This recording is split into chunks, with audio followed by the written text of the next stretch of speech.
Mike Trout is the face of the MLB, or so we may think. I literally typed in, who is the face of the MLB? Fernando Tatis Jr. showed up. Yes, it is just one article, but I don't like that answer. Nothing against Tatis, Mike Trout is the GOAT. Let me prove my point really quickly. The dude was a first-round pick, which is great, but he also was picked 25th. We're not gonna talk about that. What we will talk about are his current stats, because they're kind of ridiculous. He has a 76 WAR. In simple terms, super good. He was Rookie of the Year, a 9 times All-Star, an 8 times Silver Slugger, and a 3-time MVP. I asked kids earlier who they thought the face of the MLB was. First of all, one kid said Babe Ruth.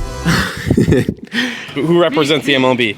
You said... I don't know. Man, you guys are just so boring. I know. Get out of here. Get. Who represents the MLB? Trout. Mike Trout. Good. I have no clue. He might have retired a couple years ago, but... Fernando Tatis Jr. Fernando, you think he represents the MLB? I don't like him, but I guess. Luke, I hate you guys. Now it's time to actually look at his glove, and some of you might be saying... That's not Mike Trout's glove. This is a Pro S MT27, which means it's a Mike Trout model. So this is the exact same glove shape and leather type, but it's just different colors. I'm actually gonna put on my Instagram story, who is the face of the MLB? We'll see what they say. I don't know if they'll say Mike Trout. Mike Trout is super good. Super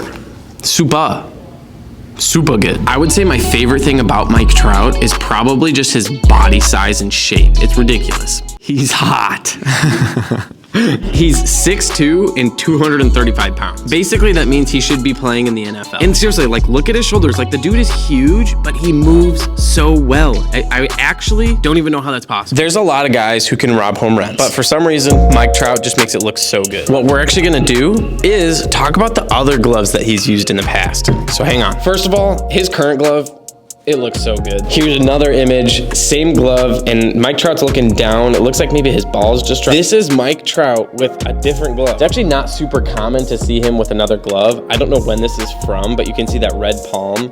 That is not at all what he uses now. And then here's another one where it's still got that camo mesh, but this is a very different web, and I personally hate this web. It's like a trapeze with a bar that's not attached to the entire glove. His other glove is considered a 6-finger web. Here we go. This glove is actually super cool. This is Mike Trout's old Nike glove. It's basically the same thing as this Rawlings, but it's a Nike. We need to actually talk about what's good and what's bad. Don't go crazy in the comments or anything. When I say good and bad, some things that might be bad for one person might be good for another, so just shut up. It is commonly said that Kip is thinner and lighter, but just so you do know, this is like a thicker glove. But when it comes to the glove shape, there's one thing that's extremely noticeable right away. If you look at the heel of the glove, it's actually pretty dang narrow compared to the Rev 1X. What I mean is I can have a wider opening with this glove versus this glove, it's a little bit more narrow. I'm actually gonna meet you guys upstairs because we're gonna talk about the break-in process with Mike Trout's glove. As I said before, JustGloves.com sent us Mike Trout's glove. But the problem is that we haven't started breaking it in yet because it's still in the box. And I'm recording this video today. That is called being dumb.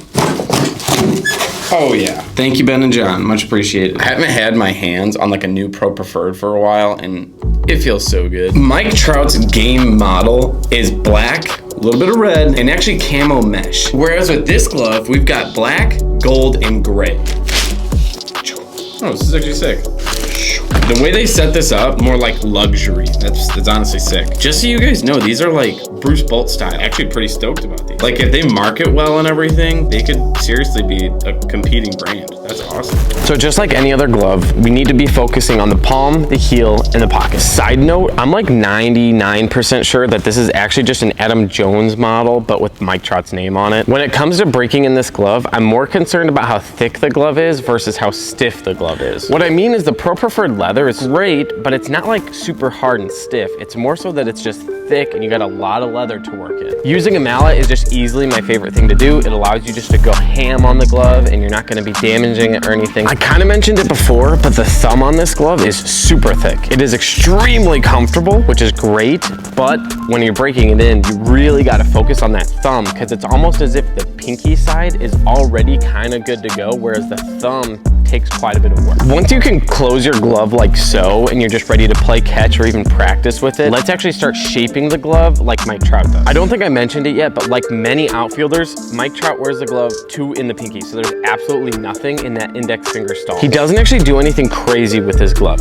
He flares it just a little bit. He's not grabbing the thumb and just twisting it in, and he's not grabbing the pinky and doing the same thing. He just wants that open glove. So rather than grabbing and going like this, what you should do is literally just grab both sides and just pull apart. While you're pulling it like this though, you're gonna notice that the fingers are gonna start looking a little goofy, and nobody likes that. But don't worry, as you're breaking the glove in, you're gonna be able to help kind of make sure those stay flat and straight. But for now, when you are pulling on the fingers, it's just gonna look like that. Here's another angle. You're just gonna grab here and here and just push out like this. When it comes to Mike Trout and his glove, it's all very straightforward.